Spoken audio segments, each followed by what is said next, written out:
নদিয়ার করিমপুরে কৌটো বোমা সুষ্ঠুভাবে নিষ্ক্রিয় করল বম স্কোয়াড ও সিআইডি। বিধানসভা নির্বাচনের আগে বোমা উদ্ধারের ঘটনায় চাঞ্চল্য ছড়িয়েছে করিমপুরের কাঠালিয়া এলাকায়। কাঠালিয়া মাঠের মধ্যে একটি কলাবাগানে তাজা কৌটো বোমা পড়ে থাকতে দেখে স্থানীয় চাষিরা খবর দেওয়া হয় করিমপুর পুলিশকে। পুলিশ ওই জায়গাটা সিল করে রেখেছিল। রবিবার সকাল 11টার দিকে বম স্কোয়াড এবং সিআইডির একটি টিম এসে পৌঁছয় বোমা নিষ্ক্রিয় করার জন্য।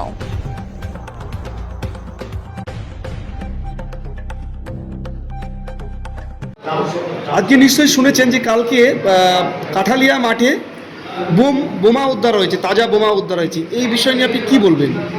এটা নতুন কোনো ব্যাপার নয়। বাংলার রাজনীতিতে এটা বাই ইলেকশনে একটা তরতাজা প্রাণ চলে গেল। ফুলের মতো একটা শিশু এই কালীগঞ্জ, এই জেলারই মেয়ে। আমি ছিলাম সেখানে, ওই যখন মেয়েটিকে নিয়ে আসা হয় পোস্টমর্টমের ফলে আমি ছিলাম। মানে একটা পঞ্চায়েত নির্বাচনে কখনো 73 জনের খুন হয়ে যায়, কখনো 21 জনের খুন হয়ে যায়। তো বোমাবাজির রাজনীতি এখানে নতুন কিছু নয়। ভয় দেখানোর রাজনীতি এখন থেকে সরঞ্জাম সাজানো হচ্ছে যে ইলেকশনে। আমি চাইব সুষ্ঠু নির্বাচন। আমি এই খবরটা পেয়েছি এবং প্রশাসনকে বলবো যে প্রশাসন যাতে কারোর দালালি না করে। আমরা সুস্থ নির্বাচন চাই। এক একটা মানুষের প্রাণ আমাদের কাছে দামি। আমরা চাই যে শান্তিপূর্ণভাবে লোকে ভোট দিক।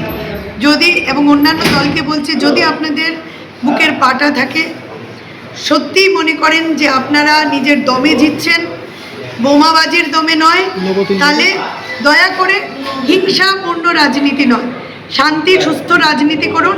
নামুন, মানুষকে ঠিকঠাকভাবে ভোট করতে দিন। দেখা যাক না যে রেজাল্ট কী হয়, মাথা পেতে মেনে নিন। মুখ্যমন্ত্রী মমতা বন্দ্যোপাধ্যায় তিনি একটি জনসভাতে বললেন যে মালদায় যে বিচারকদের আটকে রাখা হয়েছিল তা নাকি কংগ্রেস কর্মীরাই করেছে। কি বলবেন এই প্রসঙ্গে? দেখুন, অনেকে অনেক রকম কথা বলে, আর মুখ্যমন্ত্রীর কথা মানে না বলাই ঠিক। কারণ উনি কখন কি বলেন এখন এমনি মাথার ঠিক নেই। কংগ্রেস 294টা আসনে লড়ছে, রাতের ঘুম উড়ে গেছে। তো যাই হোক, কারণ কি মানুষ কোথাও না কোথাও এখন বীতশ্রদ্ধ। এই ভাতা, যুবশ্রী, কন্যাশ্রী, রূপশ্রী, ভিক্ষাশ্রী, এগুলো থেকে মানুষ বেরিয়ে আসতে চাইছে। মানুষ কাজ চাইছে, মানুষকে কর্ম চাইলে ধর্ম ধরিয়ে দেওয়া হচ্ছে।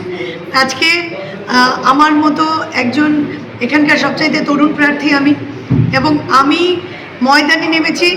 টিএমসি, বিজেপি, অন্য দল করতেই পারতাম, হয়তো একটুখানি কামাই ভালো হতো, কিন্তু আমার আছে ঠাকুরের কৃপায় ডাল ভাত খাওয়ার মতো সামর্থ্য রয়েছে। কংগ্রেস করছি একটাই কারণে, কেউ আঙুল তুলে বলতে পারবে না পূজা রায়চৌধুরী চোর।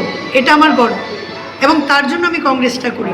এবং আমি আমার যত ভাই বোনেরা, ইয়াং জেনারেশনরা আছে, তারা আমার শক্তি। আমি প্রত্যেককে বলবো আমার সাথে কাঁধে কাঁধ মিলিয়ে নতুন করিমপুর গড়ার লক্ষ্যে, যেই করিমপুরে কাজ থাকবে, যেই করিমপুরে ধর্মের বিভাজন থাকবে না, যেই করিমপুরে সিন্ডিকেট তোলাবাজি না, মানুষ ফ্যাক্টরি, ইন্ডাস্ট্রির স্বপ্ন দেখবে।